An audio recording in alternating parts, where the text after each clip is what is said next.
car's been absolutely perfect so far. I haven't really experienced any issues with it. It's been driving solid. Obviously, a lot of you have been loving to talk nothing else about this steering wheel.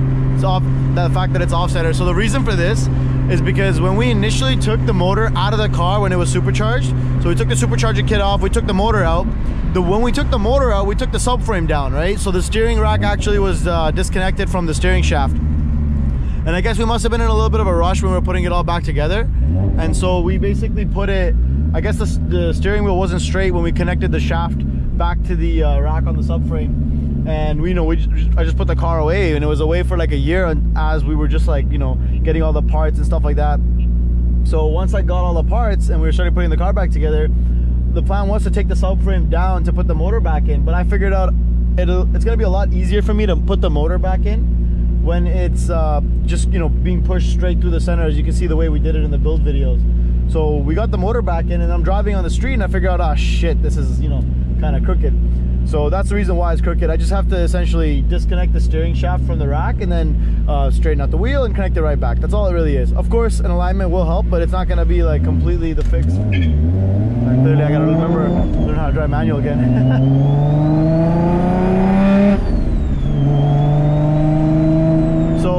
Yeah, that's basically what I have to do. The reason why I haven't been so eager to do it so fast is because the piping essentially goes right around the steering shaft.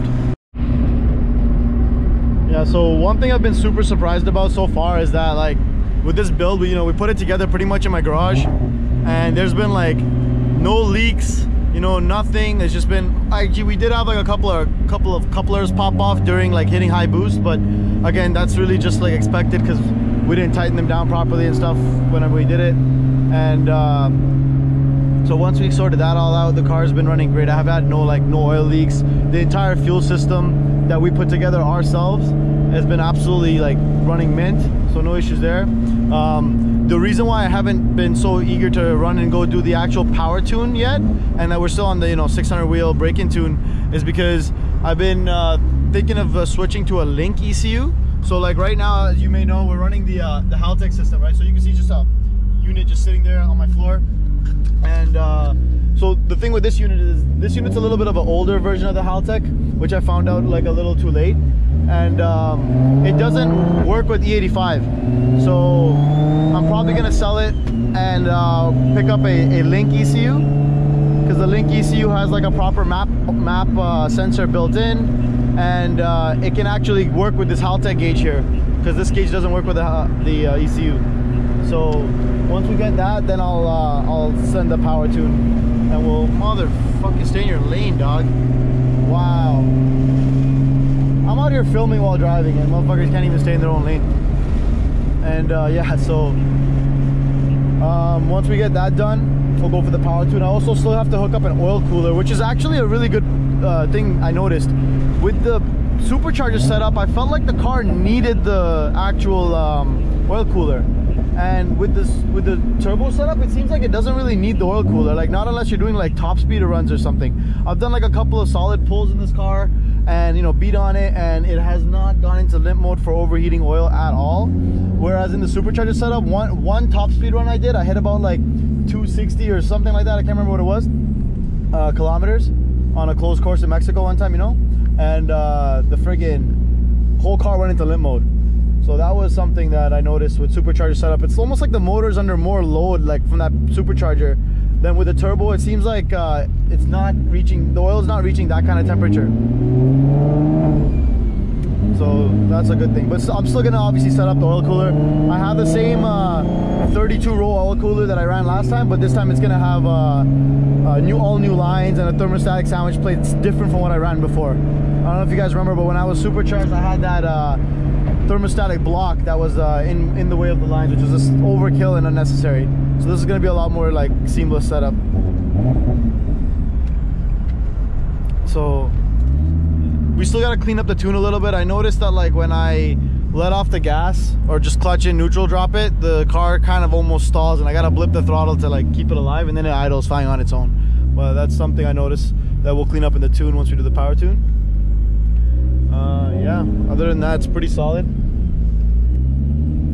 The thing with this car is like, you have such a high tendency to want to beat on it. It's actually insane. Like every time you're driving it, you're just like, yo, I need to floor it like right now.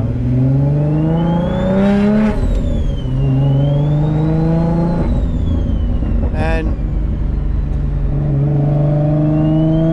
I'm not gonna lie, it's really freaking loud, but it sounds pretty nasty. And sound was one of the biggest factors for me for this car. I was literally, after hearing all the other single turbo G's and Z's, I was really worried that the sound was gonna be garbage. And luckily I figured out that like if we run the HR headers and I get HR hot side piping, the turbo spool on this thing is hilarious. It's just like, you know, we got a mod done on the turbo to make that spool sound, and it's just like the nastiest. You don't have to be ripping the car all the time to actually get that sound. You can actually enjoy the turbo spool, like a little bit loaded up in third.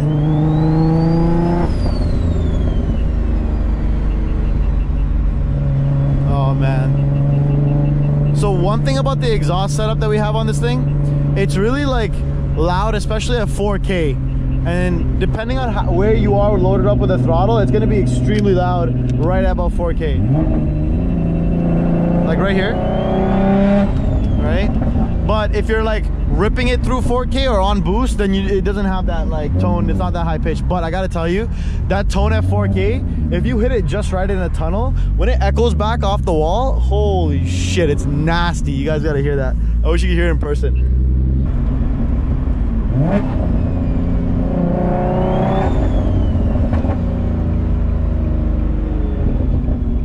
So my boy's like, yo, just come down the garage, don't worry, you won't scrape. I beg to differ, but let's see.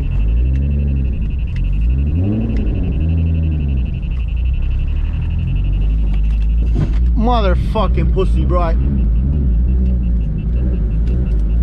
Fucking like, man, don't listen to me, you know? How tempting is it just to like, no, chill, behave, chill out. Can't help it, my guy. Yo, shut the fuck up. Yo, this is fucking shit, bro. Buy a fucking $700 radar and all it does is beak at you all day and not a single fucking cop is spotted. It's just non-stop fucking false alerts all day long. I suggest you guys leave a 1 car length gap in between you and the person you're gapping, just for safe measures. You never know, you cannot be too close.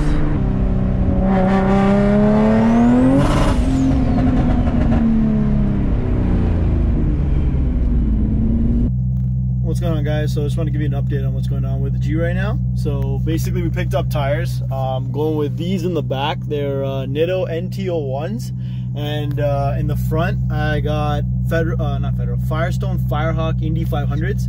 So I think it's gonna be a good combo, just because like the Firehawks are actually pretty alright. They hook up pretty well, and in the front I want something that's gonna last a little long too. Otherwise I'll be just going through tires like crazy, right? So these are actually quieter than the R888Rs, and I got them for cheaper from a buddy of mine. So I said, you know what, why not? All 4 of the RPF1s just got dropped off at Precision Rim in Toronto. They're gonna be repowder coating them. They're gonna be doing them in a gloss black. So I'm going with gloss black instead of the factory matte black they come with. So we're gonna get to see how that is.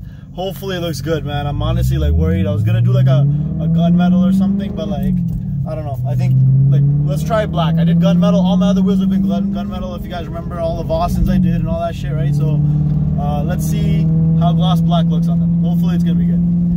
Other than that, they're like, I can't wait to get those on. But the main thing right now next is gonna be the bumper, because that winter bumper that I have on there is smirked to shit. So we're gonna be getting the new Kurumas put on and painted. So that's next. As far as the alignment, I actually did try to fix that myself the other day. I disconnected the actual the coupling, but it just we couldn't get it to slip off of the spleen. So I'm gonna have to let an alignment shop take care of that. Hopefully they can handle it. But yeah, I did try at least. Okay, so don't get cheesed that it's still misaligned the next time you see I'm driving it. But the car's basically on jack stands right now, just waiting for the tires. Hopefully, he said he'll be ready hopefully by the weekend. So then we'll get that thing back on the road. And I already messaged my tuner. I'm like, yo, I'm like, Tony from Dyna Motorsports. I'm like, it's time. We need to do the power tune. So let's get this shit on the road. and you know, I want it to be ripping fast. So hopefully he can do it. This coronavirus shit's kind of messing everything up right now, so can't really get tuned just yet.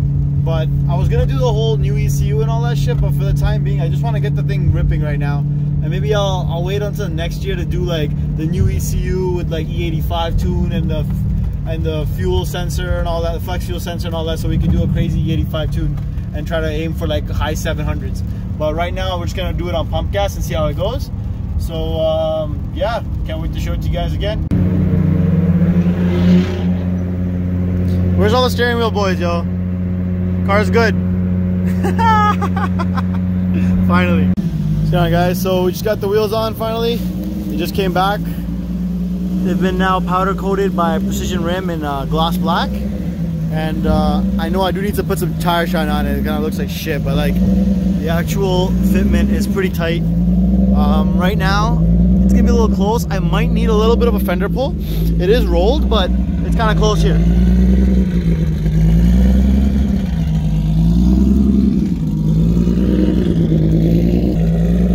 So basically what the fitment is it's a 18 by 9.5 in the front, plus 15 offset, and 18 by 10.5 in the back, also plus 15 offset.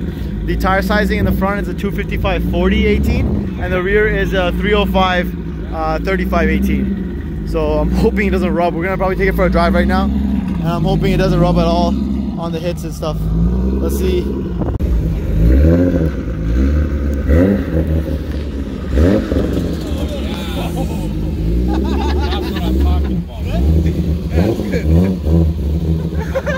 Hanging on by like 2 threads. Oh, man. Yeah, it almost. I think it's gonna fall off. Yeah, man. Take that shit off. Bro, if you saw what it did. No, it's good, it's good. Yeah, that's all. It's driving like that. Yeah. Oh, it's nice. Yeah. No, just spread apart, eh? Well, this thing. Dude, you're fucking crazy, eh, bro?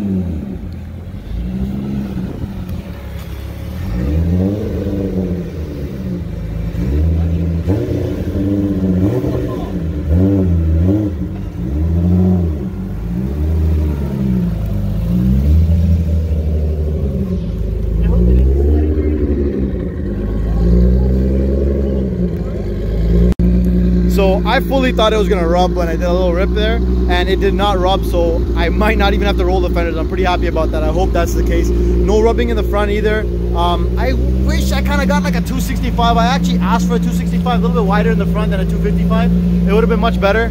I think it would have matched the meteor look of the back, but that's all right. You know, these, I'm sure I'll be taking some ramps, and then next set we'll do it. You just didn't have 275 or 265 in stock, so it's okay. You know, I'm sure with a little bit of tire shine, these will look pretty nasty. So the alignment's been fixed, guys. So the steering wheel is straight now, finally. So I don't want to hear no more about that. All that's left to do now is the actual alignment, so like the wheel alignment, because there was nothing really wrong with the alignment before. It's just the steering position was off center. So now we're gonna get the alignment done a couple of days from now. I have an appointment booked, and then we're gonna have to, I have a new Crumazy bumper, just needs to get sent off to get painted, and I'll have this car looking absolutely beautiful. Oh, and there's one more thing I need to do aside from, like, you know, just cleaning up the interior down there and shit, and that is a detail. Now this car has been sitting for almost, you know, 1.5 to 2 years, so the paint has kind of gone to shit, but that's okay. There's nothing that a really good detail can't fix. So this car is gonna get a nice like cut and polish, and you'll see it in a little bit, guys, on my next couple of videos. I'm sure I'll have this thing looking absolutely nasty. So hope you guys enjoy that. Just a little update for you guys, and thanks for watching. See you next time.